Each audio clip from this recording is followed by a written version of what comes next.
जय हिंद दोस्तों। आज हम लोग करंट अफेयर्स वार्षिकांक के जो जनवरी 2022 से दिसंबर 2022 तक के प्रमुख घटनाओं पे से रिलेटेड कुमार गौरव सर का करंट अफेयर्स है उसके पार्ट 4 को हम लोग कंप्लीट करने वाले हैं आज 4।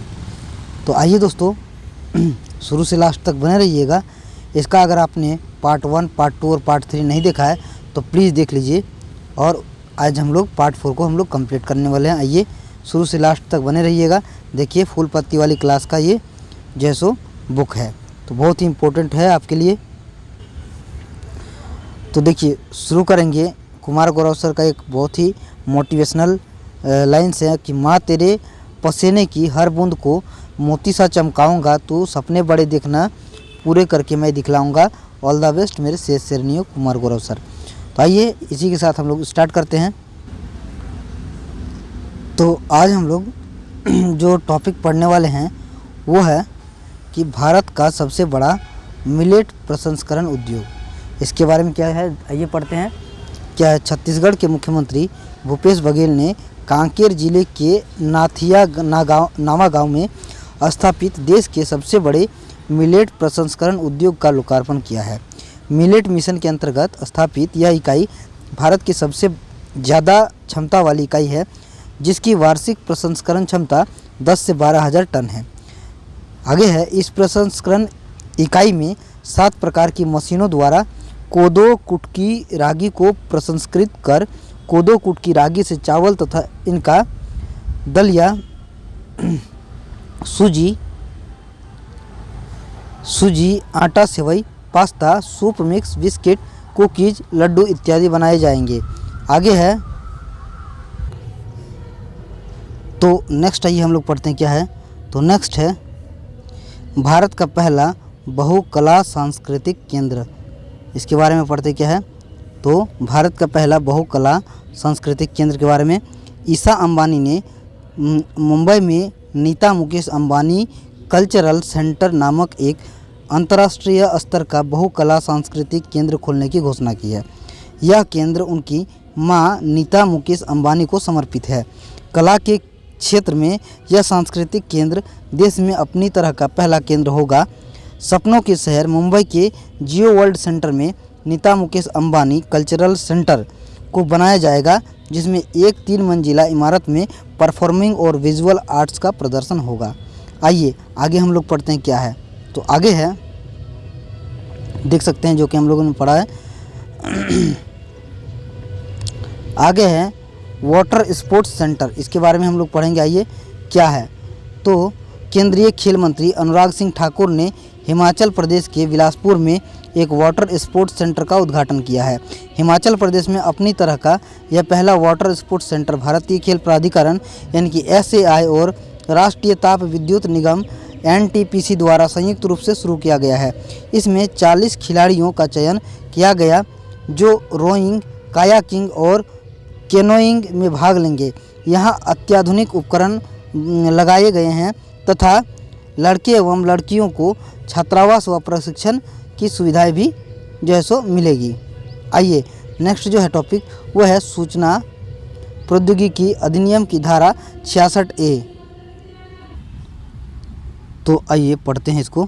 क्या है, सुप्रीम कोर्ट ने निर्देश के बाद सूचना प्रौद्योगिकी अधिनियम 2000 की धारा 66A के तहत किसी भी नागरिक पर मुकदमा नहीं चलाया जा सकता है, जिसे वर्ष 2015 में न्यायालय ने श्रेया सिंघल मामले में ख़त्म कर दिया था। आगे है, रद्द की गई धारा के तहत आपत्तिजनक सामग्री पोस्ट करने वाले व्यक्ति को 3 वर्ष तक की जेल और साथ ही जुर्माना लग सकता है। आगे देखिए पढ़ते क्या है। तो शीर्ष अदालत ने 24 मार्च 2015 को यह कहते हुए प्रावधान को हटा दिया था कि जनता का जानने का अधिकार सीधे सूचना प्रौद्योगिकी अधिनियम की धारा 66A से प्रभावित होता है। तो अगर आप हमारे चैनल में नए हैं तो सब्सक्राइब कर दीजिएगा। आइए पढ़ते हैं। तो पढ़ते हैं इसको। क्या है, अमेरिका के न्यूजर्सी में महात्मा गांधी के जीवन और संदेश को समर्पित अमेरिका का पहला संग्रहालय आम लोगों के लिए खोल दिया गया है। यह अमेरिका में राष्ट्रपिता को समर्पित पहला संग्रहालय है। संग्रहालय में कलाकृतियों के साथ साथ डिजिटल डिस्प्ले स्क्रीन है, जिसने आगंतुक शांति अहिंसा के प्रेरणा स्रोत के रूप में विश्वविख्यात हस्ती के जीवन की घटनाओं को देख और सुन सकते हैं। आगे है, इसी में है कि इसे आदित्य बिरला समूह और न्यू जर्सी स्थित गांधीवादी सोसाइटी की साझेदारी में विकसित किया गया है। आइए नेक्स्ट जो टॉपिक है वो है भारत का पहला केबल स्टे कम सस्पेंशन ब्रिज। देखिए, केंद्र सरकार ने आंध्र प्रदेश और तेलंगाना में कृष्णा नदी पर प्रतिष्ठित केबल स्टे कम सस्पेंशन ब्रिज को मंजूरी दी है। यह पुल भारत का पहला केबल स्टे कम सस्पेंशन ब्रिज होगा। पुल की संकर संरचनात्मक व्यवस्था इसे एक संरचनात्मक लाभ देगी जो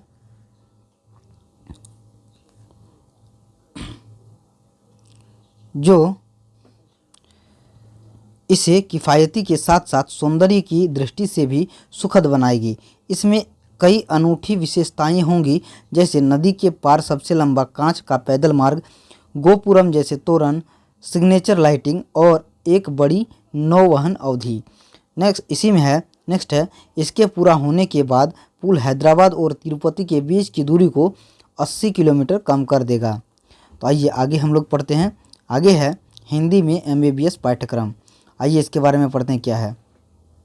तो देखिए, केंद्रीय गृह मंत्री अमित शाह ने मध्य प्रदेश के भोपाल में भारत में पहली बार हिंदी में MBBS के पाठ्यक्रम का शुभारंभ किया है। अब मेडिकल और जल्द इंजीनियरिंग की पढ़ाई भी हिंदी में शुरू होगी। भारत में 8 भाषाओं में इंजीनियरिंग की पुस्तकों का अनुवाद शुरू हो चुका है एवं कुछ ही समय में देश के सभी विद्यार्थी अपना मातृभाषा में टेक्निकल और मेडिकल शिक्षा लेने की शुरुआत करेंगे। आगे है, देखिए इसी में है कि IIT 16 से बढ़कर 23 और IIM 13 थे, जो अब 20 हैं। देखिए, IIT यानी कि इंडियन इंस्टीट्यूट ऑफ टेक्नोलॉजी जो कि 16 थी वो बढ़कर जो 23 हो गई है, और IIM यानी कि इंडियन इंस्टीट्यूट ऑफ मैनेजमेंट वो कितनी है, 13 थी जो कि 20 हो गई है अब। आइए इसी के बारे में आगे जो नेक्स्ट टॉपिक है वो है भारत के पहले एल्युमिनियम माल ढुलाई रैक। इसके बारे में पढ़ते हैं। केंद्रीय रेल मंत्री अश्विनी वैष्णव ने भुवनेश्वर रेलवे स्टेशन पर भारत की पहले एल्युमिनियम माल ढुलाई रैक का उद्घाटन किया है। भारत की पहली एल्युमिनियम के डिब्बे वाली मालगाड़ी का गंतव्य बिलासपुर है।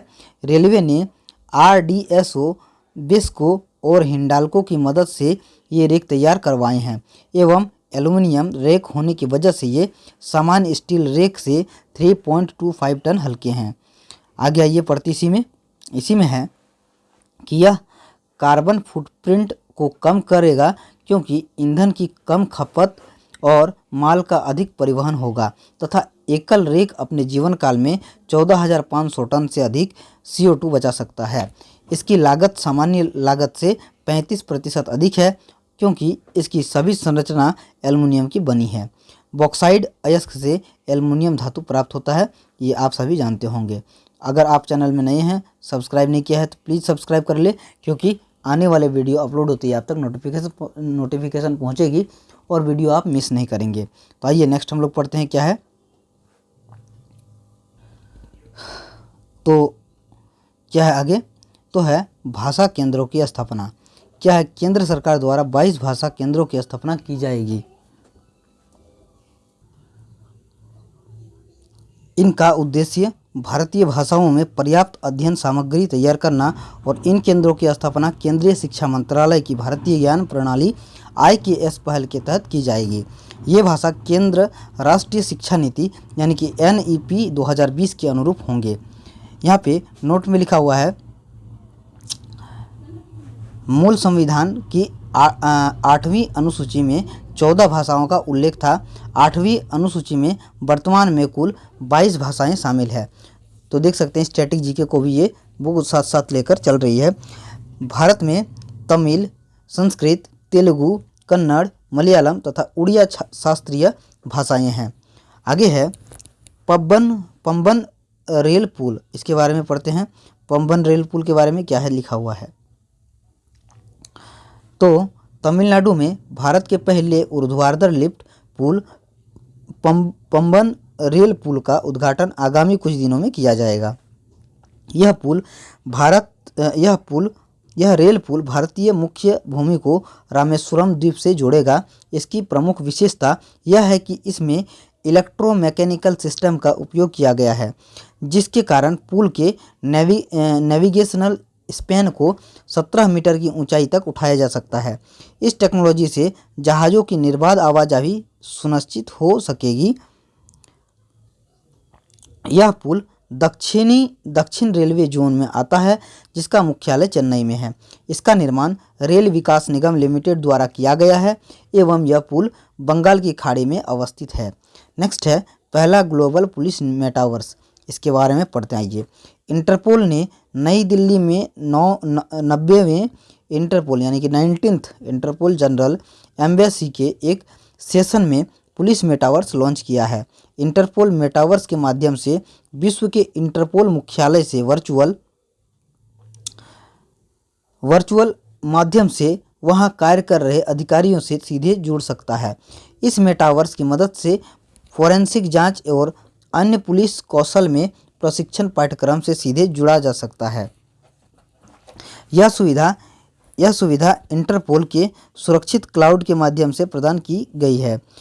इसके विकास के लिए वर्ल्ड इकोनॉमिक फोरम ने इंटरपोल, मेटा, माइक्रोसॉफ्ट और अन्य के साथ भागीदारी की है। इंटरपोल की बात करते हैं तो 1923 में इसका गठन हुआ और मुख्यालय फ्रांस के लियोन में इसका मुख्यालय है। आइए नेक्स्ट हम लोग पढ़ते हैं। नेक्स्ट है बॉर्डर आउटपोस्ट कृष्णा। बीएसएफ के महानिरीक्षक अजय सिंह ने उत्तर बंगाल फ्रंटियर में जलपाईगुड़ी सेक्टर के तहत 14th यानी कि 40वीं बटालियन बीएसएफ की भारत बांग्लादेश सीमा पर नवनिर्मित बीओपी कृष्णा यानी कि बॉर्डर आउटपोस्ट कृष्णा का 20 अक्टूबर 2022 को उद्घाटन किया है। आगे है बांग्लादेश सीमा की विशिष्टता और वर्तमान परिदृश्य में बीएसएफ द्वारा अपनाए जाने वाले सीमा सुरक्षा उपायों को मजबूत करने और सीमा पार अपराधियों के साथ राष्ट्र विरोधी तत्वों की नापाक गतिविधियों पर लगाम लगाने के लिए 24 घंटे सीमा पर कड़ी निगरानी रखने के निर्देश दिए गए हैं। तो देख सकते हैं फूल पत्ती वाली क्लास का समसामयिकी है जो कि वेरी इंपॉर्टेंट है, कुमार गौरव सर का ये क्लास। तो इस बुक भी बहुत अच्छी है और आपका ये वीडियो बहुत ही महत्वपूर्ण होने वाला है आने वाले आगामी एग्ज़ाम के लिए। तो शुरू से लास्ट तक बने रहिए, चैनल में नए हैं तो सब्सक्राइब। तो नेक्स्ट क्या है? नेक्स्ट है न्यूजीलैंड की संसद में 50% महिला सांसद। न्यूजीलैंड की संसद में पहली बार महिला सांसदों की संख्या पुरुष से ज़्यादा हो गई है। लिबरल लेबर पार्टी की सोरिया पे के मेसन ने पूर्व स्पीकर ट्रेवल मल्लाई की जगह संसद में शपथ ली, जिसके साथ ही संसद में 60 महिलाएं और 59 पुरुष सांसद हो गए हैं। ऐसा न्यूजीलैंड के इतिहास में पहली बार हुआ है जब संसद में कम से कम 50% महिला प्रतिनिधित्व है। आगे है कि न्यूजीलैंड की वर्तमान प्रधानमंत्री जेसिका अर्डन देश की तीसरी महिला प्रधानमंत्री है। वर्ष 1893 में यह देश महिलाओं को वोट देने की अनुमति देने वाला पहला राष्ट्र बना था। तो ये भी बहुत इंपॉर्टेंट है। आइए नेक्स्ट क्या है? International federation of film critics, इसके बारे में पढ़ते हैं क्या है। तो विश्व के सबसे महान फिल्मकारों में शुमार सत्यजीत रे की iconic feature film Pather Panchali को international federation of film critics FIPRESCI ने सर्वकालीन सर्वश्रेष्ठ भारतीय फिल्म घोषित किया है। पाथेर पंचाली फिल्म निर्माता सत्यजीत रे की डॉक्यूमेंट्रियल डेब्यू फिल्म थी, जो विश्व विभूषण बंदोपाध्याय द्वारा लिखित इसी नाम की 1929 में आई नॉवेल पर आधारित है। आगे है फिल्म के स्टार कास्ट में थेर पंचाली, में सुबीर बनर्जी, कानू बनर्जी, करुणा बनर्जी, उमा दास गुप्ता, पिनाकी सेन गुप्ता और चुनीबाला देवी ने अभिनय किया था। आगे है फिट इंडिया फ्रीडम रन 3.0। इस टॉपिक के बारे में पढ़ते हैं क्या है। तो आज़ादी का अमृत महोत्सव के एक भाग के रूप में फिट इंडिया फ्रीडम रन 3.0 का आयोजन किया गया है। इसका उद्देश्य बेहतर स्वास्थ्य और फिटनेस के लिए लोगों में पैदल चलने और दौड़ने की आदत डालना है। फिट इंडिया फ्रीडम रन की शुरुआत वर्ष 2020 में की गई थी एवं इसका दूसरा संस्करण 2021 में आयोजित किया गया था। आइए आगे हम लोग पढ़ते हैं भूल भुलैया उद्यान और मियावाकी वन। इसके बारे में प्रधानमंत्री नरेंद्र मोदी ने गुजरात के एकता नगर में भारत के सबसे बड़े भूल भुलैया उद्यान और एक मियावाकी वन का उद्घाटन किया है। यह उद्यान स्टैचू ऑफ यूनिटी के चारों ओर विकसित किया गया है। भारत का सबसे बड़ा भूल भुलैया उद्यान यंत्र के आकार में जो 2100 मीटर मार्ग के साथ 3 एकड़ में फैला है। आगे है मियावाकी वन के बारे में। तो क्या है पढ़ते हैं। मियावाकी वन का नाम एक जापानी वनस्पति शास्त्री डॉक्टर अकीरा मियावाकी द्वारा विकसित तकनीक के नाम पर रखा गया है। इसके तहत विभिन्न प्रजातियों के पौधे एक दूसरे के करीब लगाए जाते हैं जो अंततः घने शहरी जंगल में विकसित हो जाते हैं। इस विधि के प्रयोग से पौधों की वृद्धि 10 गुना तेज होती है जिसके फलस्वरूप विकसित वन 30 गुना अधिक सघन होता है। तो आइए नेक्स्ट हम लोग पढ़ते हैं क्या है आगे है मियावाकी पद्धति के माध्यम से एक वन को केवल 2 से 3 वर्षों में विकसित किया जा सकता है जबकि पारंपरिक पद्धति से इसमें कम से कम 20 से 30 वर्ष लगते हैं। आइए नेक्स्ट जो टॉपिक है वेरी इंपॉर्टेंट है क्योंकि ये महिलाओं से रिलेटेड है और उनके लिए बहुत ही इम्पोर्टेंट है। देखिए 2 फिंगर टेस्ट पर रोक ये बहुत अच्छा कदम किया है गवर्नमेंट ने। देखिए यही है 2 फिंगर टेस्ट का सिंबल क्या है। जस्टिस DY चंद्रचूड़ और जस्टिस हेमा कोहली की बेंच के निर्णय के तहत 2 फिंगर टेस्ट करने वालों पर सख्त कानूनी कार्रवाई की जानी चाहिए। इसी के साथ देश के पुलिस बलों और डॉक्टरों को इसे फैलने से अवगत कराने के भी निर्देश दिए गए हैं। ठीक है। इस अदालत ने बलात्कार या यौन उत्पीड़न के मामलों में 2 अंगुलियों के परीक्षण यानी कि 2 फिंगर टेस्ट के इस्तेमाल को बार बार खारिज किया है। अतः सुप्रीम कोर्ट ने 2 फिंगर टेस्ट पर रोक लगा दी है। दरअसल देश के कानून व्यवस्था में रेप केस की पुष्टि के लिए पीड़िता का 2 फिंगर टेस्ट कराया जाता है। इस टेस्ट को बलात्कार और यौन हमले की पीड़िता पर किया जाता है। आगे है जिस पर अब कोर्ट ने प्रतिबंध लगा दिया है। 2 फिंगर टेस्ट को अक्सर कौमार्य परीक्षण यानी कि वर्जिनिटी टेस्ट भी कहा जाता है। यह टेस्ट यह जानने के लिए भी किया जाता है कि महिला का हाइमन बरकरार है या नहीं।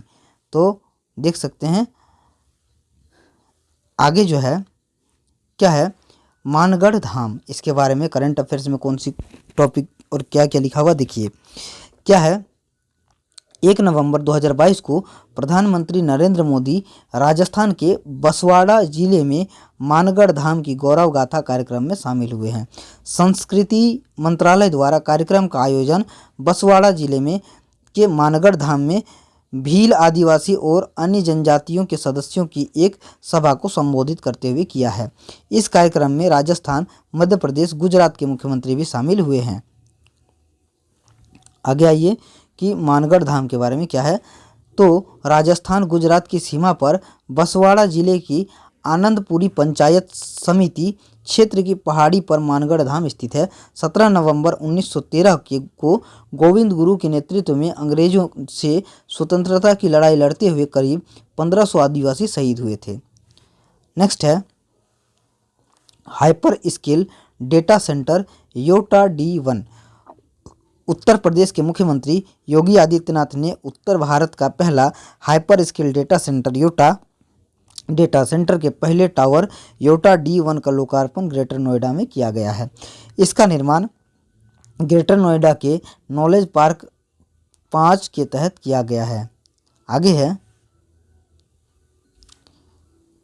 देखिए क्या है, योटा D1 डेटा सेंटर। यह अत्याधुनिक डेटा सेंटर हीरानंदानी ग्रुप द्वारा बनाया गया है, जिसे 5,000 करोड़ की लागत से निर्मित किया गया है।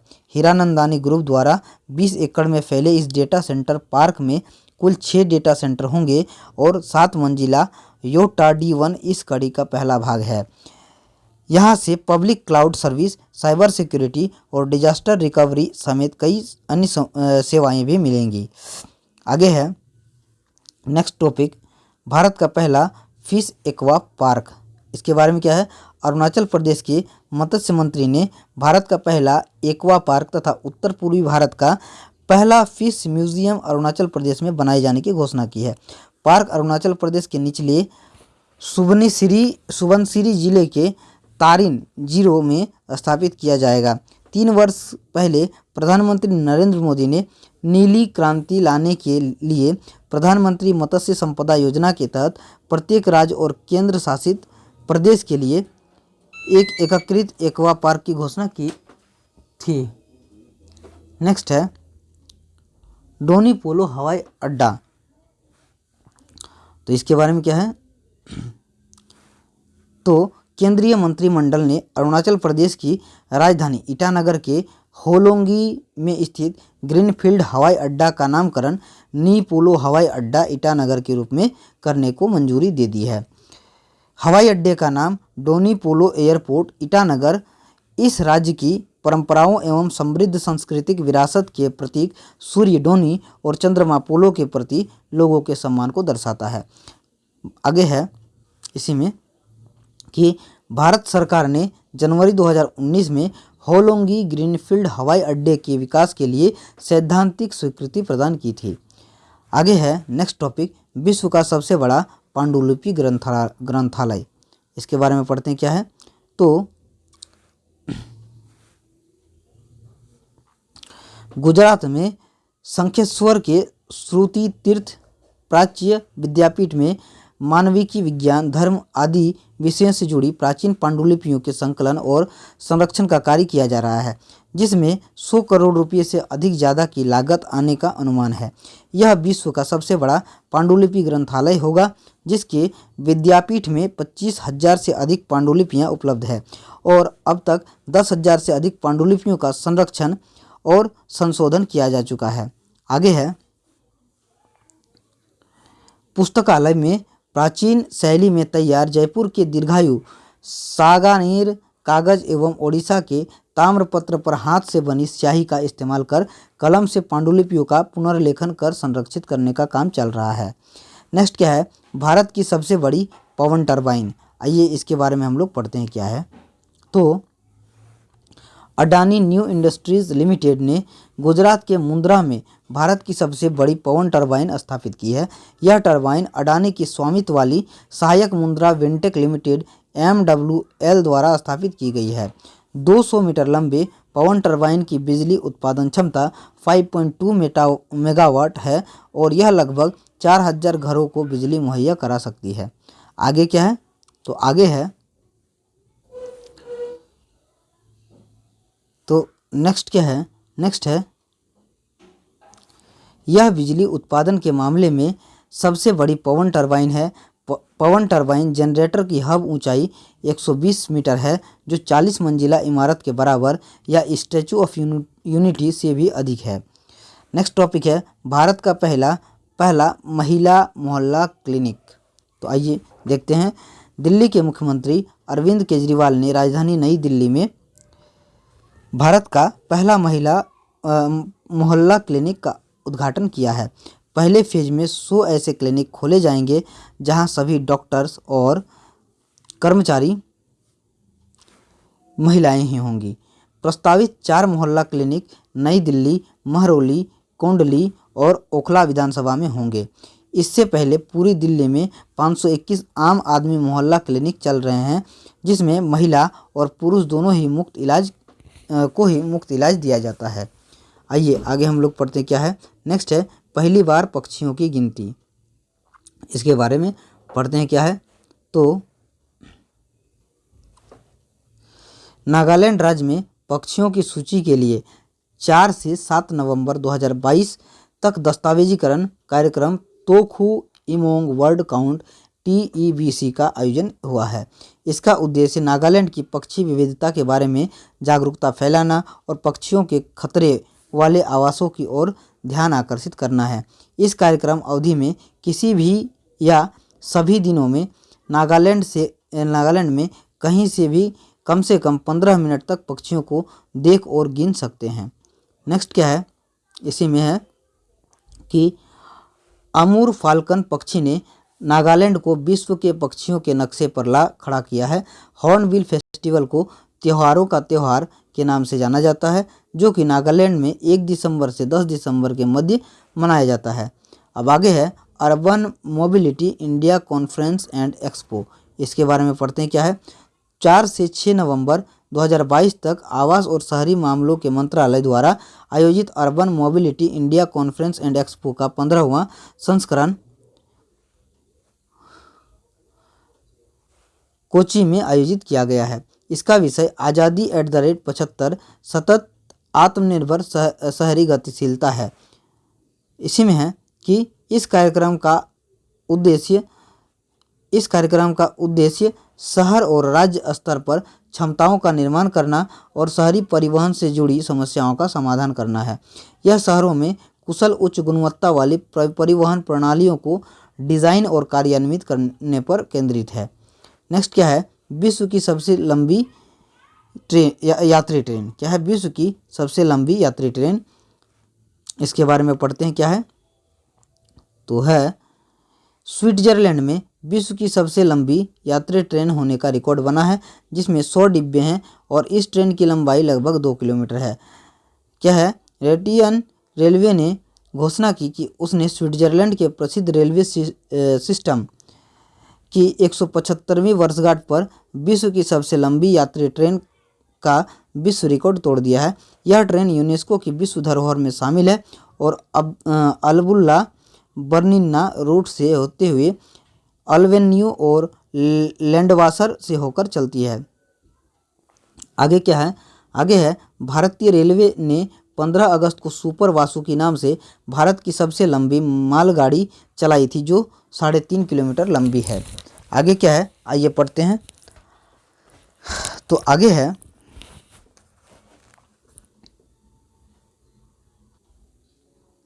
देखिए, विश्व की पहली वैदिक घड़ी।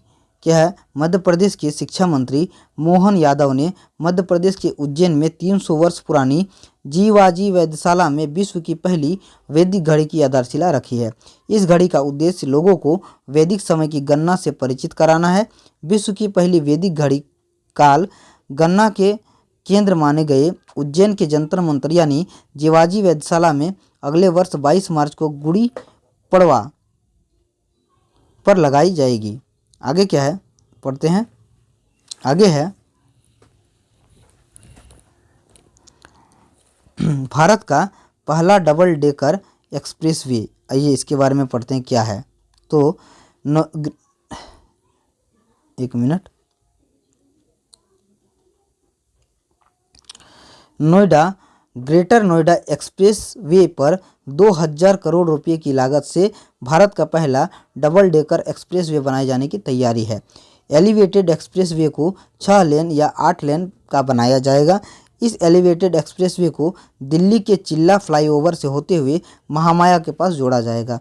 नोएडा एवं ग्रेटर नोएडा को जोड़ने के लिए वर्ष 2022 में Noida greater Noida express way 6 लेन का बनाया गया, जो 24.53 यानी कि 24.53 किलोमीटर लंबा है एवं इसे बनाने के लिए 400 करोड़ रुपए खर्च हुए थे। नेक्स्ट क्या है, 103वां संविधान संशोधन। आइए 103 कॉन्स्टिट्यूशनल अमेंडमेंट को पढ़ते हैं क्या है।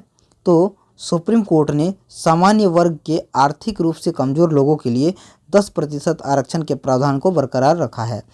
5 जजों की बेंच में 3:2 से 103वें संशोधन अधिनियम को सही माना है। सुप्रीम कोर्ट ने संविधान के 103वें संशोधन की वैधता को बरकरार रखा, जो प्रवेश और सरकारी नौकरियों में आर्थिक रूप से कमज़ोर वर्गों EWS के लिए 10% आरक्षण प्रदान करता है।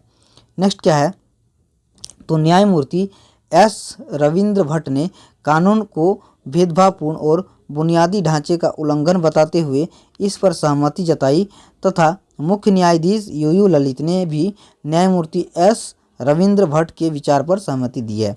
याचिकाकर्ताओं ने ईडब्ल्यूएस कोटा के कई पहलुओं पर सवाल उठाया था, जिसमें यह भी शामिल है कि यह 1992 इंदिरा साहनी केस में सुप्रीम कोर्ट द्वारा निर्धारित आरक्षण पर 50% की राष्ट्रीय सीमा को कैसे पार कर सकता है और क्या इसने संविधान के मूल ढांचे को बदल दिया है। आगे क्या है, 103वां संविधान संशोधन अधिनियम 2019 संशोधन के माध्यम से भारतीय संविधान में अनुच्छेद 15(6) और अनुच्छेद 16(6) को शामिल किया गया ताकि अनारक्षित वर्ग के आर्थिक रूप से पिछड़े लोगों को आरक्षण का लाभ प्रदान किया जा सके। नेक्स्ट क्या है, नेक्स्ट है वर्ल्ड ट्रेवल मार्केट 2022 के बारे में क्या है, आइए पढ़ते हैं। तो लंदन में वर्ल्ड ट्रेवल मार्केट यानी कि WTM 2022 का आयोजन 7 से 9 नवंबर 2022 तक किया गया है। इस प्रदर्शनी का विषय the future of travel starters now है। क्या है, the future of travel starts now है। भारत सरकार के पर्यटन मंत्रालय ने WTM 2022 में भागीदारी की है। दोस्तों, हमारे चैनल में नए हैं, अभी तक सब्सक्राइब नहीं किया है, प्लीज़ सब्सक्राइब कर दें। वीडियो अगर अच्छा लगे तो हमें मोटिवेट करने के लिए लाइक करें ताकि हम आपके लिए नेक्स्ट वीडियो और धमाकेदार और अच्छे कंटेंट में ला पाएँ। देखिए नेक्स्ट जो है वो है कि शुद्ध शून्य कार्बन उत्सर्जन। देखिए उत्तर प्रदेश सरकार ने वर्ष 2041 तक मथुरा वृंदावन को शुद्ध शून्य कार्बन उत्सर्जन पर्यटन स्थल बनाए जाने की घोषणा की है। यह भारत में किसी पर्यटन स्थल के लिए पहला कार्बन न्यूट्रल मास्टर प्लान होगा। इन क्षेत्रों में सार्वजनिक परिवहन के रूप में उपयोग किए जाने वाली केवल इलेक्ट्रिक वाहनों को जाने की अनुमति होगी। आगे है, भारत ने 2070 तक शुद्ध शून्य कार्बन उत्सर्जन का लक्ष्य तय किया है। नेक्स्ट क्या है, 4 स्टार ईट राइट स्टेशन प्रमाणन। क्या है, भोपाल रेलवे स्टेशन को उच्च गुणवत्ता युक्त पौष्टिक भोजन यात्रियों को प्रदान करने के लिए 4 स्टार ईट राइट स्टेशन प्रमाणन से सम्मानित किया गया है। 1 से 5 तक की रेटिंग वाली फसाई पैनल में शामिल तृतीय पक्ष ऑडिट एजेंसी के निष्कर्ष के आधार पर किसी रेलवे स्टेशन को इस प्रमाण पत्र से सम्मानित किया जाता है। 4 स्टार रेटिंग यात्रियों को सुरक्षित और स्वच्छ भोजन उपलब्ध कराने के लिए स्टेशन द्वारा पूर्ण अनुपालन का संकेत देती है। इस प्रमाणीकरण वाले अन्य रेलवे स्टेशन में Anand Vihar terminal railway station Delhi, Chhatrapati Shivaji terminal Mumbai, Mumbai railway station, Vadodara railway station तथा चंडीगढ़ रेलवे स्टेशन शामिल है। नेक्स्ट क्या है, नेक्स्ट है ताशीगंग। क्या है, ताशीगंग, इसके बारे में पढ़ते हैं क्या है। तो विश्व में तो क्या है कि विश्व में सबसे ऊंचाई पर स्थित मतदान केंद्र हिमाचल प्रदेश का ताशीगंग है, जो 4650 मीटर की ऊंचाई पर लाहौल स्पीति जिले में स्थित गांव है। ताशीगंग मतदान केंद्र को वर्ष 2019 में स्थापित किया व यहां के मतदाताओं ने लोकसभा चुनाव में अपने मताधिकार का प्रयोग किया था। वर्ष 2022 के मंडी लोकसभा उपचुनाव में इस मतदान केंद्र पर 100% मतदान हुआ था। ताशीगंग गांव में 52 पंजीकृत मतदाता हैं, जिनमें 30 पुरुष और 22 महिलाएं शामिल हैं। आगे है इसी में कि इससे पहले लाहौल स्पीति के हिक्किम पोलिंग बूथ को सर्वोच्च मतदान केंद्र होने का दर्जा हासिल था। नेक्स्ट क्या है, वीरांगना सेवा केंद्र। आइए इसके बारे में पढ़ते हैं क्या है। तो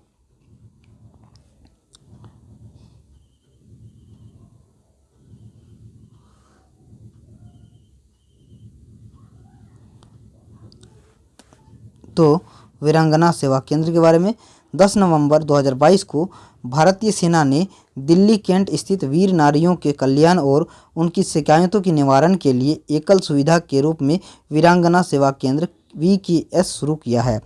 इस पूरी परियोजना का आदर्श वाक्य taking care of your own no matter what है।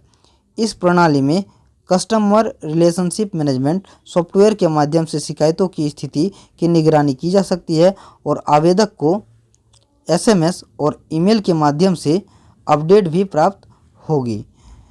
लाभार्थियों को आंतरिक जुड़ाव एवं सहानुभूति बनाए रखने के लिए वीर नारियों को ही इस केंद्र में बतौर स्टाफ के रूप में नियुक्त किया जाएगा। तो दोस्तों, फूल पत्ती वाली क्लास समसामयिकी वार्षिकांक देखने के लिए आप हमारे चैनल में जो है सो अगर नए हैं तो सब्सक्राइब करें और नेक्स्ट वीडियो और अच्छे धमाकेदार से लाएं। इसके लिए हमारे चैनल को लाइक करें, सब्सक्राइब करें और अपने दोस्तों, परिवार और रिश्तेदारों के साथ शेयर करें। आइए नेक्स्ट हम लोग पढ़ते हैं क्या है। इसी में क्या है कि यह केंद्र भारतीय सेना द्वारा विधवाओं एवं वीर नारियों व वीरगति को प्राप्त सैनिकों के निकटतम परिजनों को वास्तविक देखभाल और सहायता प्रदान करने की दिशा में अपनी तरह की एक विशेष पहल है। देखिए नेक्स्ट क्या है। भारत का पहला multi modal logistic park. Chennai में भारत का पहला multi modal logistic park Reliance industry बनाने जा रही है। इसी में आगे है कि इस अत्याधुनिक फ्रेट हैंडलिंग फैसिलिटी 3 चरणों में बनाया जाएगा। इसकी कुल लागत करीब 1424 करोड़ रुपये होगी, जिसमें करीब 783 करोड़ रुपये का निवेश रिलायंस करेगी। देखिए नेक्स्ट क्या है। नेक्स्ट है गंगा विलास क्रूज सेवा। इसके बारे में पढ़ते हैं क्या है। तो वाराणसी के रविदास घाट से उत्तर प्रदेश के मुख्यमंत्री योगी आदित्यनाथ ने गंगा विलास क्रूज के टाइम टेबल का विमोचन किया है। केंद्र सरकार ने 10 जनवरी 2023 में उत्तर प्रदेश के वाराणसी और असम के डिब्रूगढ़ के बीच विश्व की सबसे लंबी नदी क्रूज सेवा शुरू करने का प्रस्ताव रखा है। यह उत्तर प्रदेश के काशी से विश्व की सबसे लंबी रिवर क्रूज यात्रा है। वाराणसी से डिब्रूगढ़ तक 3200 किलोमीटर का सफ़र करीब 50 दिनों में तय किया जाएगा। आगे है कि 50 दिनों की यह यात्रा भारत और बांग्लादेश के 27 रिवर सिस्टम से होकर गुजरेगी तथा 50 से अधिक अहम जगहों पर रुकेगी, जिनमें विश्व विरासत स्थल भी शामिल होंगे। इस लंबी यात्रा में क्रूज पर गीत संगीत, सांस्कृतिक कार्यक्रम, जिम आदि सुविधाएं भी यात्रियों को मिलेगी। नेक्स्ट क्या है कि डॉक्टर भीमराव अंबेडकर विधि विश्वविद्यालय। देख सकते हैं दोस्तों, स्टूडेंट्स के लिए स्टूडेंट क्या सभी के लिए बाबा साहेब डॉक्टर भीमराव अंबेडकर ने कहा था कि शिक्षा वह शेरनी का दूध है, शिक्षा वह शेरनी का दूध है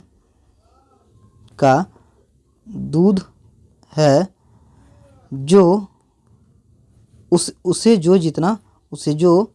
जितना पिएगा वह उतना ही दहाड़ेगा।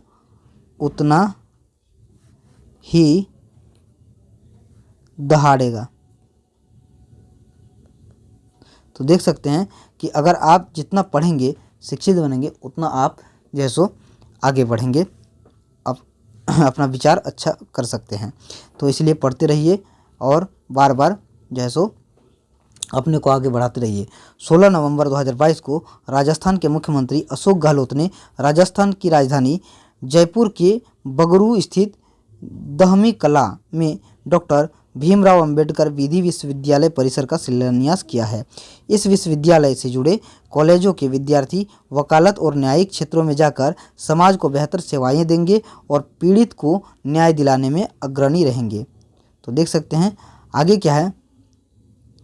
इस्पात का उत्पादन। आइए इसके बारे में पढ़ते क्या है कि भारत ने इस्पात क्षेत्र में पिछले 8 वर्षों में उल्लेखनीय प्रगति की है। जहां वह पहले इस्पात का बड़ा आयातक देश था, वहीं अब वह निर्यातक देश बन गया है। वैश्विक स्तर पर भारत चीन के बाद इस्पात के दूसरे सबसे बड़े इस्पात उत्पादक के रूप में सामने आया है। पिछले 8 वर्षों में प्रति व्यक्ति इस्पात की खपत 50% की बढ़ोतरी के साथ 57.8 किलोग्राम से बढ़कर 78 किलोग्राम हो गई है। आगे है कि भारत में इस्पात की स्थापित क्षमता प्रति वर्ष 100 मिलियन टन से बढ़कर लगभग 150 मिलियन टन हो गई है और इस तरह इस्पात उत्पादन में अधिक अच्छी वृद्धि दर्ज की गई है। नोट में लिखा गया है लौह इस्पात संयंत्र के बारे में, तो ये बोकारो झारखंड में है और भिलाई में छत्तीसगढ़ में है और राउरकेला जो है वो उड़ीसा में है और दुर्गापुर जो स्टील प्लांट है वो पश्चिम बंगाल में है। इस तरह से जो है सो सारे स्टील प्लांट को यहाँ पे दिया गया है एक ही जगह पे। तो देख सकते हैं कि आपका जो है सो करंट के साथ साथ स्टैटिक जीके को भी जो है सो इस बुक में लेके चला है, तो आपके लिए बहुत ही इंपॉर्टेंट है, इसलिए वीडियो भी बहुत अच्छी है आपके लिए। तो वीडियो को मिस नहीं करिएगा, एक एक करके लाइन बाय लाइन पढ़िए और नए चैनल में नए हैं तो सब्सक्राइब कर दीजिए चैनल को, ताकि अगला वीडियो आप मिस नहीं करें। वीडियो को लाइक कर दीजिए। आइए नेक्स्ट पढ़ते हैं। तो क्या है मुक्त व्यापार समझौता। ऑस्ट्रेलियाई प्रधानमंत्री एंथनी अल्बनीस ने घोषणा की कि भारत के साथ देश का मुक्त व्यापार समझौता ऑस्ट्रेलियाई संसद द्वारा पारित कर दिया गया है। देख सकते हैं मोदी और ऑस्ट्रेलियाई प्रधानमंत्री को। दोनों देशों के बीच 2 अप्रैल 2022 को एक ऐतिहासिक व्यापार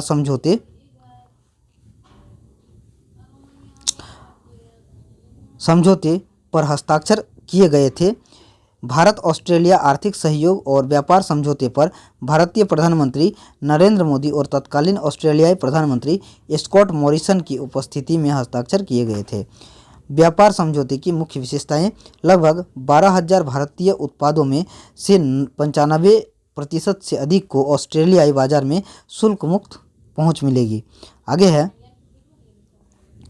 कि अगले 5 वर्षों में 100% भारतीय उत्पादों को कवर करने के लिए समझौते का विस्तार किया जाएगा। लगभग 70% ऑस्ट्रेलियाई उत्पादों को भारतीय बाजार में शुल्क मुक्त और रियायती पहुंच मिलेगी। नेक्स्ट क्या है, सीता माता की 251 फीट ऊंची प्रतिमा। तो आइए इसके बारे में पढ़ते हैं क्या है। तो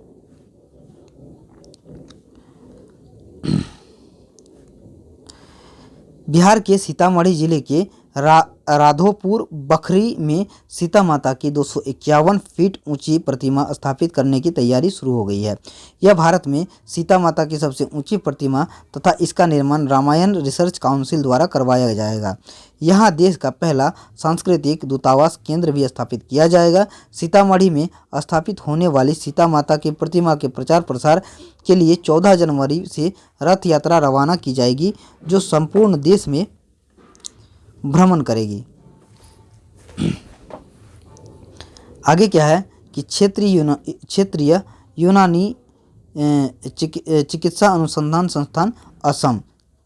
तो देख सकते हैं केंद्रीय मंत्री सर्बानंद सोनोवाल ने असम के सिलचर में क्षेत्रीय यूनानी चिकित्सा अनुसंधान संस्थान यानी कि RRIUM के अत्याधुनिक परिसर का उद्घाटन किया है।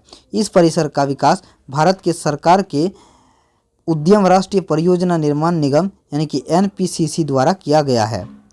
आगे है तवांग युद्ध स्मारक के बारे में क्या है, आइए पढ़ते हैं। तो 21 नवंबर 2022 को अरुणाचल प्रदेश के मुख्यमंत्री पेमा खांडू ने तवांग में विस्तारित और पुनर्निर्मित युद्ध स्मारक को वर्ष 1962 के भारत चीन युद्ध के 60वें वर्ष पर देश को समर्पित किया है। तवांग में युद्ध स्मारक 1962 के युद्ध में शहीद हुए सैनिकों की याद दिलाता है। 1962 में बुनियादी ढांचा बहुत खराब होने के बावजूद भारतीय सेना ने बहादुरी से लड़ाई लड़ी और मातृभूमि की रक्षा के लिए हजारों सैनिक कुर्बान हुए। आगे है नेक्स्ट क्या है कि यूनेस्को भारत अफ्रीका हैकाथॉन 2022 क्या है। 22 नवंबर 2022 को उत्तर प्रदेश के मुख्यमंत्री योगी आदित्यनाथ ने ग्रेटर नोएडा में गौतम बुद्ध विश्वविद्यालय में यूनेस्को भारत अफ्रीका हैकाथॉन 2022 का उद्घाटन किया है। योगी आदित्यनाथ ने भाग लेने वाले अफ्रीकी छात्रों को वाराणसी, प्रयागराज, अयोध्या जैसे प्राचीन शहरों और राज्यों के अन्य शहरों की यात्रा करने के लिए आमंत्रित किया है। आगे है हैकाथॉन, जिसे एक कोडफेस्ट के रूप में भी जाना जाता है, एक सामाजिक कोडिंग घटना है जो कंप्यूटर प्रोग्रामर और अन्य इच्छुक लोगों को एक नया सॉफ्टवेयर बनाने या सुधारने के लिए एक साथ एक मंच पर लेकर आता है। नेक्स्ट क्या है धम्मदीपा अंतर्राष्ट्रीय बौद्ध विश्वविद्यालय त्रिपुरा, इसके बारे में पढ़ते हैं क्या है। तो आइए क्या है कि 29 नवंबर 2022 को दक्षिण त्रिपुरा जिले के सबरूम के मनु बांकुल में धम्मदीपा अंतर्राष्ट्रीय बौद्ध विश्वविद्यालय DDIBU की आधारशिला रखी गई है। DDIBU की आधुनिक शिक्षा के अन्य विषय पाठ्यक्रमों के साथ साथ बौद्ध शिक्षा प्रदान करने वाला भारत का पहला बौद्ध संचालित विश्वविद्यालय बनने की उम्मीद है। बौद्ध धर्म अपने संस्थापक सिद्धार्थ गौतम की शिक्षाओं, जीवन के अनुभवों पर आधारित है, जिसमें बौद्ध धर्म की मुख्य शिक्षाएं 4 महान आर्य सत्य और अष्टांगिक मार्ग की मूल अवधारणा में समाहित है। नेक्स्ट क्या है, आतंकवाद को प्रायोजित करने वाला राज्य। तो आइए इसके बारे में पढ़ते हैं क्या है। तो 23 नवंबर 2022 को यूरोपीय संघ की संसद ने एक ऐतिहासिक कदम उठाते हुए रूस को आतंकवाद का प्रायोजित करने वाला राज्य घोषित कर दिया है। यूरोपीय सांसदों ने रूस को आतंकवाद का प्रायोजक देश बताने वाले प्रस्ताव के पक्ष में मतदान किया है। यूरोपीय संसदीय अनुसंधान सेवा के मुताबिक अब तक 4 देशों लिथुआनिया, लातविया, एस्टोनिया और पोलैंड की संसदों ने रूस को आतंकवाद के प्रायोजक राज्य के रूप में नामित किया है। नेक्स्ट क्या है, गणतंत्र दिवस परेड 2023 के लिए मुख्य अतिथि। आइए पढ़ते हैं। भारत सरकार ने मिस्र के राष्ट्रपति अब्देल फताह अल सीसी को गणतंत्र दिवस परेड 2023 के लिए मुख्य अतिथि के रूप में आमंत्रित किया है। देख सकते हैं ये आए होंगे अभी इस समय। तो वह भारत द्वारा गणतंत्र दिवस समारोह की मेजबानी करने वाले मिस्र के पहले नेता होंगे। क्या है, मिस्र के पहले नेता हैं। भारत के राष्ट्रपति गणतंत्र दिवस समारोह की अध्यक्षता करते हैं। आगे है गणतंत्र दिवस समारोह में किसी विदेशी देश के नेता को सम्मानित अतिथि रूप में आमंत्रित करने की प्रथा है। पहले गणतंत्र दिवस पर मुख्य अतिथि जो आए थे वो कौन थे, सुकुर्नो इंडोनेशिया के राष्ट्रपति थे जो। आइए नेक्स्ट हम लोग पढ़ते हैं। नेक्स्ट है वीर बाल दिवस। इसके बारे में क्या है करंट अफेयर्स में। तो 9 जनवरी 2022 को प्रधानमंत्री नरेंद्र मोदी ने प्रतिवर्ष 26 दिसंबर को वीर बाल दिवस के रूप में मनाए जाने की घोषणा की है। यह दिन साहिबजादों यानी गुरु गोविंद सिंह के 4 पुत्रों को श्रद्धांजलि देने के लिए मनाया जाता है। आगे है तो नेक्स्ट क्या है, इसी में इस दिन साहिबजादा फतेह सिंह, साहिबजादा जयरावत सिंह की शहादत हुई थी। उन्हें दीवार में जिंदा चुनवा दिया गया था। उन्होंने अधार्मिक मार्ग पर चलने की बजाय मृत्यु को प्राथमिकता दी। चारों साहिबजादे अन्याय के आगे कभी नहीं झुके और वे एक सामंजस्यपूर्ण विश्व बनाना चाहते थे। नेक्स्ट क्या है, नेक्स्ट टॉपिक है वो जीआई टैग से रिलेटेड। देखिए जीआई टैग से रिलेटेड हर एक एग्ज़ाम में जो है सो करंट अफेयर से रिलेटेड क्वेश्चन पूछा जाता है। तो इसको जो है सो आप एक एक करके लाइन बाय लाइन पढ़िए, बार बार पढ़िए ताकि आपको याद रहे। और इस बुक में सारे के सारे जीआई टैग को एक जगह पे अच्छे तरीके से दिया हुआ है और जो है सो विस्तारण के साथ दिया हुआ है। तो अगर चैनल में नए हैं और चैनल को सब्सक्राइब नहीं किया तो प्लीज़ सब्सक्राइब कर लीजिए। ये वीडियो आपके लिए बहुत ही इंपॉर्टेंट है, आने वाले वीडियो आपसे मिस ना हो, इसलिए सब्सक्राइब कर लीजिए। और वीडियो अगर अच्छा लगे तो हमें मोटिवेट करने के लिए लाइक भी कर दीजिए ताकि हम आपका अगला वीडियो और धमाकेदार और अच्छी क्वालिटी के साथ अच्छे कंटेंट में दे पाएँ। तो आइए पढ़ते हैं असम का गामोचा। पहला जो है जीआई टैग असम का गामोचा है। क्या है, देखिए एग्ज़ाम बुक्स जो है आपके लिए हर तरह के जो है सो एग्ज़ाम बुक्स आपके लिए हर तरह के जो है सो करंट अफेयर्स चाहे स्टैटिक जीके के जो है सो आपके एग्ज़ाम के अनुसार जो है सो बुक्स का वीडियो लाते रहेगा। आपको जो है सो इससे बेनिफिट मिलता रहेगा, तो इसको सब्सक्राइब करिए और लाइक करिए। आइए पढ़ते हैं क्या है असम का गामोचा। असम की संस्कृति और पहचान के प्रतीक गामोचा को केंद्र सरकार से भौगोलिक संकेतक यानी कि जीआई का टैग मिल गया है। इसमें क्या है, आगे है गामोचा का शाब्दिक अर्थ एक तौलिया से है। लाल बॉर्डर और अलग अलग डिज़ाइन वाला हाथ से बुना यह एक सूती आयताकार कपड़ा होता है जिसे पारंपरिक रूप से असमी लोगों द्वारा सम्मान के तौर पर बुजुर्गों तथा मेहमानों को दिया जाता है। आगे क्या है, आगे है तेलंगाना में क्या है, तो तेलंगाना में तंदूर रेड ग्राम, ये लाल चना मुख्य रूप से राज्य के तंदूर और आसपास के वर्षा वाले क्षेत्रों में बोया जाता है। इसमें लगभग 24% प्रोटीन होता है, जो अनाज के मुकाबले लगभग 3 गुना है। लद्दाख की खुबानी, खुबानी एक गुठलीदार फल है जो आलू बुखारा और आड़ू प्रसन्न प्रूनस नाम के वनस्पति परिवार का फल है। खुबानियों में कई प्रकार के विटामिन और फाइबर होते हैं। आगे क्या है, अलीबाग, अलीबाग महाराष्ट्र के सफ़ेद प्याज, इसके बारे में पढ़ते हैं क्या है, तो इसमें औषधीय गुण होते हैं जिनका उपयोग हृदय रोगों के उपचार, कोलेस्ट्रॉल को नियंत्रित करने और इंसुलिन के निर्माण के लिए किया जाता है। इसकी फसल से प्रति एकड़ औसत आय लगभग 2 लाख रुपये है। फिर क्या है, नेक्स्ट क्या है, तो काई चटनी, ये देखिए कहाँ का है, तो उड़ीसा में वैज्ञानिकों ने काई चटनी को भौगोलिक संकेत यानी कि जीआई रजिस्ट्री के लिए प्रस्तुत किया है। वर्ष 2019 में ओडिशा को ओडिशा रसगुल्ला के लिए जीआई टैग मिला था। काई चटनी बुनकर चींटियों से तैयार की जाती है, जो कि ओडिशा के मयूरभंज जिले में आदिवासी लोग के बीच लोकप्रिय है। आगे क्या है, मिथिला मखाना को जीआई टैग, देखिए क्या है,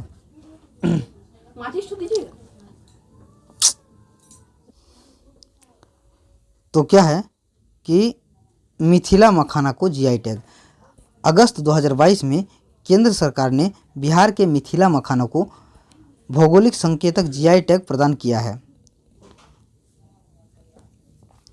भारत में मखाना उत्पादन का कुल 90% उत्पादन बिहार में होता है, इसलिए मखाना फसल को भौगोलिक सूचक में मिथिला मखाना के नाम से प्रस्तावित किया गया था।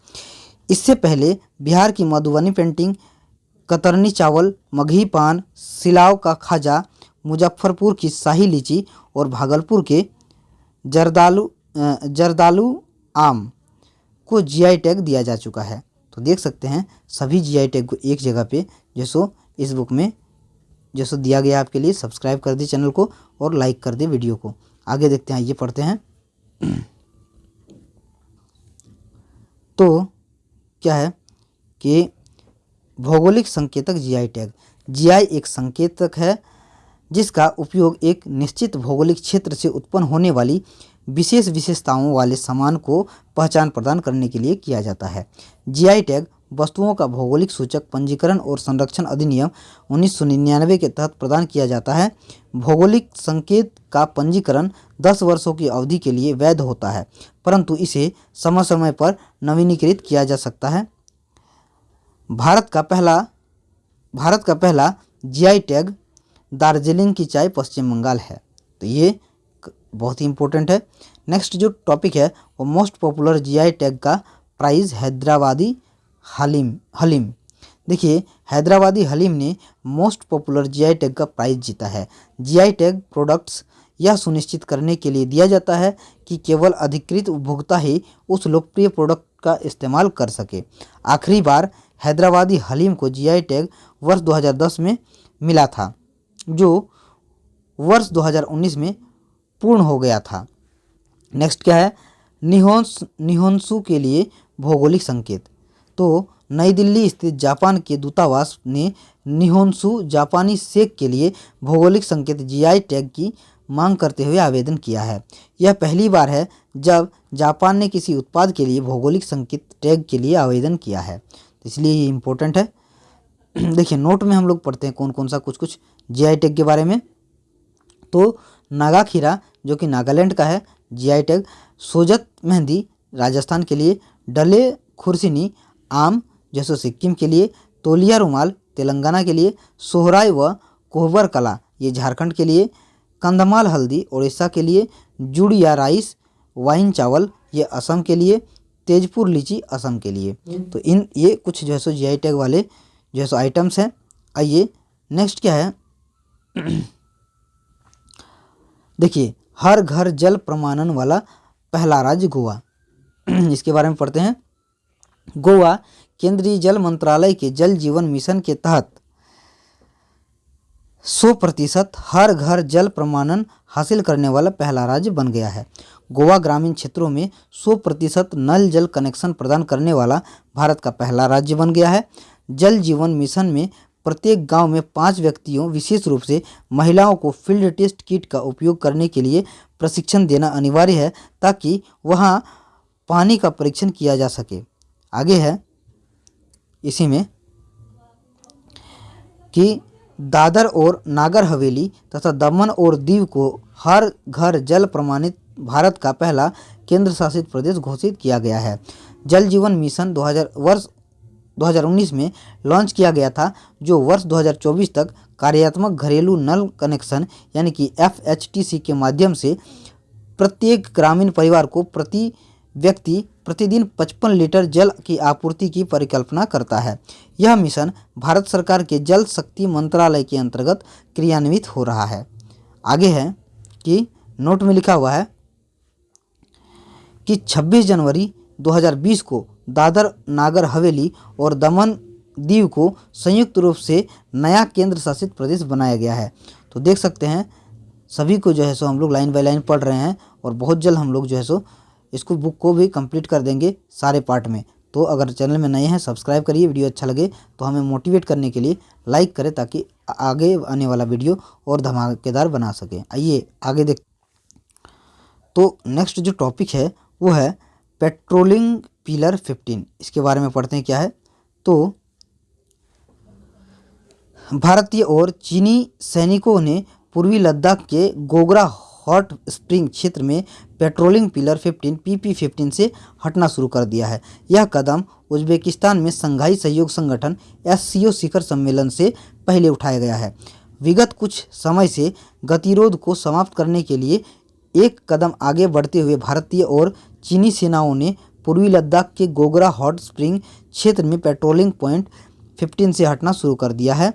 आगे है कि PP15 लद्दाख में वास्तविक नियंत्रण रेखा यानी कि LAC के साथ 65 पेट्रोलिंग पॉइंट बिंदुओं में से एक है। दोनों देशों की सेनाएं क्षेत्र में टकराव वाले सभी बिंदुओं के पीछे हट गई है, जिनमें पैंगोंग त्सो PP14, PP15 और PP17A के उत्तर और दक्षिण तट शामिल हैं। हॉट स्प्रिंग्स चांगचेनमो नदी के उत्तर में है और गोगरा पोस्ट उस बिंदु के पूर्व में है जहां नदी गलवान घाटी से दक्षिण पूर्व में आने और दक्षिण पश्चिम की ओर मुड़ते हुए हेयरपिन मोड़ लेती है। यह क्षेत्र पहाड़ों की काराकोरम रेंज के उत्तर में है, जो पैंगोंग त्सो झील के उत्तर में और गलवान घाटी के दक्षिण पूर्व में स्थित है। आगे है लता मंगेशकर चौक। आइए इसके बारे में पढ़ते हैं क्या है। उत्तर प्रदेश के मुख्यमंत्री योगी आदित्यनाथ ने दिवंगत गायिका लता मंगेशकर की 93वें यानी कि 93 जयंती पर अयोध्या में लता मंगेशकर चौक का उद्घाटन किया है। मुख्यमंत्री योगी आदित्यनाथ ने अयोध्या में प्रसिद्ध न्याय घाट चौराहे का नाम बदलकर लता मंगेशकर चौराहा कर दिया है। आगे है कि इस चौराहे पर 40 फीट लंबा और 14 टन वजन का वाद्य यंत्र वीणा स्थापित किया गया है। नेक्स्ट टॉपिक है सशस्त्र बल विशेष शक्तियां अधिनियम। तो 1 अक्टूबर 2022 को गृह मंत्रालय MHA ने अरुणाचल प्रदेश तथा नागालैंड के कुछ हिस्सों में सशस्त्र बल विशेष शक्तियां अधिनियम AFSPA को और 6 महीने के लिए यानी 30 मार्च 2023 तक बढ़ा दिया है। इसी में आगे है कि अरुणाचल प्रदेश के 3 जिलों और नागालैंड के 9 जिलों में AFSPA पूर्णतया लागू रहेगा। 20 अक्टूबर 2022 को असम के 8 जिलों में AFSPA के 6 महीने के लिए बढ़ा दिया गया है। देखिए आगे क्या है। यह आदेश 1 नवंबर से प्रभावी हुआ होगा। असम के राज्यपाल पश्चिम कार्बी आंगलोंग से अशांत क्षेत्र की घोषणा को वापस ले रहे हैं, जो 1 अक्टूबर 2022 से प्रभावी है। असम में यह कानून नवंबर 1990 में लागू किया गया था और इसके बाद से राज्य सरकार द्वारा समय समय पर इसकी समीक्षा कर इसे आवश्यकता अनुसार 6 महीने के लिए बढ़ाया गया है। देखिए सशस्त्र बल अधिनियम 1958 के बारे में है। भारत छोड़ो आंदोलन के दौरान विरोध प्रदर्शनों को दबाने के लिए बनाए गए ब्रिटिश काल के कानून का पुनर्गठन अफ्स्पा वर्ष 1947 में 4 अध्यादेशों के माध्यम से जारी किया गया था। आगे है तो क्या है कि अध्यादेशों को वर्ष 1948 में एक अधिनियम द्वारा प्रतिस्थापित किया गया और पूर्वोत्तर में प्रभावी वर्तमान कानून को वर्ष 1958 में तत्कालीन गृह मंत्री जीबी पंत द्वारा संसद में पेश किया गया था। इसे शुरू में सशस्त्र बल असम और मणिपुर विशेष अधिकार अधिनियम 1958 के रूप में जाना जाता था। अफ्स्पा सशस्त्र बलों और अशांत क्षेत्रों में तैनात केंद्रीय सशस्त्र पुलिस बलों को कानून का उल्लंघन करने वाले किसी भी व्यक्ति को मारने तथा बिना वारंट के किसी भी परिसर की तलाशी लेने एवं अभियोजन तथा कानूनी मुकदमों से सुरक्षा के साथ निरंकुश अधिकार देता है। आगे है इसी में अधिनियम को वर्ष 1972 में संशोधित किया गया और किसी क्षेत्र को अशांत घोषित करने की शक्तियां राज्यों के साथ साथ केंद्र सरकार को भी प्रदान की गई। नेक्स्ट टॉपिक जो है भारत के 50वें मुख्य न्यायाधीश, बहुत ही इम्पोर्टेंट टॉपिक है, ये इसको पढ़ते हैं क्या है। तो 9 नवंबर 2022 को न्यायमूर्ति DY चंद्रचूड़ 2 वर्ष की अवधि के लिए भारत के 50वें मुख्य न्यायाधीश CJI के रूप में कार्यभार संभाला। चंद्रचूड़ ने वर्तमान मुख्य न्यायाधीश UU ललित का स्थान लिया। इन्हें शपथ राष्ट्रपति द्रौपदी मुर्मू द्वारा दिलाई गई। DY चंद्रचूड़ भारत के 16वें और सबसे लंबे समय तक सेवा में रहने वाले मुख्य न्यायाधीश न्यायमूर्ति YV चंद्रचूड़ के पुत्र हैं। 11 नवंबर 1959 यानी कि 1959 को जन्मे जस्टिस DY चंद्रचूड़ 13 मई 2016 को भारत के सर्वोच्च न्यायालय के न्यायाधीश नियुक्त हुए थे। तो 31 अक्टूबर 2013 से सर्वोच्च न्यायालय में नियुक्ति तक वे इलाहाबाद उच्च न्यायालय के मुख्य न्यायाधीश रहे थे। देखिए नेक्स्ट क्या है, डेफ एक्सपो 2022 क्या है। डेफ एक्सपो रक्षा प्रदर्शनी का 12वां संस्करण गुजरात के अहमदाबाद और गांधीनगर में शुरू हुआ है। आगे है कि डिफेंस एक्सपो के 12वें संस्करण की थीम पाथ टू प्राइड यानी गौरव का पथ रखा गया है। डिफेंस एक्सपो 2022 के 5 दिन के आयोजन के दौरान पहले 3 दिन व्यापार के लिए एवं 21 और 22 अक्टूबर आम जनता के लिए रखे थे ताकि देश की जनता भी स्वदेशी हथियारों को देख गर्व कर सके। डेफ एक्सपो का 11वां संस्करण वर्ष 2020 में लखनऊ उत्तर प्रदेश में आयोजित किया गया था, द्विवार्षिक। नेक्स्ट क्या है, इस बार का डेफ एक्सपो अब तक का सबसे बड़ा आयोजन है। इसने रक्षा विनिर्माण क्षेत्र में भारत की क्षमता को प्रदर्शित किया है। आइए नेक्स्ट जो टॉपिक है वो है पंचायत अनुसूचित विस्तार अधिनियम 1996 यानी कि पेशा। मध्य प्रदेश सरकार ने पंचायत अनुसूचित विस्तार अधिनियम लागू कर दिया है। राष्ट्रपति द्रौपदी मुर्मू ने 15 नवंबर 2022 को मध्य प्रदेश के शहडोल जिले में हुए एक कार्यक्रम में इसकी औपचारिक घोषणा की है। इसका उपयोग जनजातीय समुदाय के लोगों को सशक्त बनाने के लिए किया जाएगा। आगे है, अगर नए हैं और चैनल में तो सब्सक्राइब नहीं किया तो प्लीज़ सब्सक्राइब करें, क्योंकि आने वाले वीडियो के नोटिफिकेशन आप तक पहुंचेगी और आप वीडियो मिस नहीं करेंगे। साथ ही अगर वीडियो अच्छा लगे तो हमें मोटिवेट करने के लिए लाइक करें, हमें वीडियो को अपने दोस्तों परिवार और रिश्तेदार के साथ शेयर करिए ताकि हमें भी उन तक पहुँच बना पाएँ और वो भी इनका लाभ ले पाएँ। आइए आगे पढ़ते हैं क्या। तो देखिए इस अधिनियम का उद्देश्य ग्राम सभाओं की सक्रिय भागीदारी से जनजातीय लोगों को शोषण से बचाना है। पेशा अधिनियम दिलीप भूरिया समिति की सिफारिश पर लागू किया गया। तो आगे जो है शब्दकोश हेमकोश, इसको जो है सो हम लोग आने वाले वीडियोस में पढ़ेंगे दोस्तों, जो कि 5th पार्ट होगा। तो आशा करेंगे कि आप 5th पार्ट में जो है सो हमारे साथ बने रहिएगा और सारे वीडियो को एक एक करके लाइन बाय लाइन इस बुक को हम लोग कंप्लीट करेंगे वीडियो के माध्यम से। चूँकि जो है सो बाहर जो है पूजा हो रही है सरस्वती मैया यानी कि वसंत पंचमी का पूजा है और साथ ही आपका 26 जनवरी का जो था उसके भी जो लिए बाजा बज रहा है, साउंड बॉक्स है। तो वीडियो बनाने में कुछ प्रॉब्लम ना हो जाए, इसीलिए अभी यहीं पे रहते हैं और आने वाले वीडियो में सारी चीज़ों को लाइन बाय लाइन देखेंगे। तो आपको जो है सो वसंत पंचमी कि हार्दिक शुभकामनाएं और माँ सरस्वती आप तक जो सो कृपा बनाए रखे, आपको जो है इस वर्ष जो है सो नौकरी लग जाए, आप जिस चीज़ का भी तैयारी कर रहे हैं उसका जो है सो आपको फल मिले। तो आशा करेंगे, ये हमारी मनोकामना है और आशा करेंगे कि आप आने वाले वीडियो में जो सो शुरू से लास्ट तक बने रहिएगा। अगर वीडियो में नए हैं और अभी तक सब्सक्राइब नहीं किए चैनल को तो सब्सक्राइब कर ले चैनल को, और अगर वीडियो अच्छा लगे तो हमें लाइक करके मोटिवेट करिए ताकि आने वाला वीडियो आपके लिए और अच्छे धमाकेदार वीडियो बना पाएँ। तो सब्सक्राइब करिए, लाइक करिए और अपने दोस्तों, परिवार, रिश्तेदार के साथ शेयर भी कर दीजिए वीडियो को। Thank you. जय हिंद, जय भारत।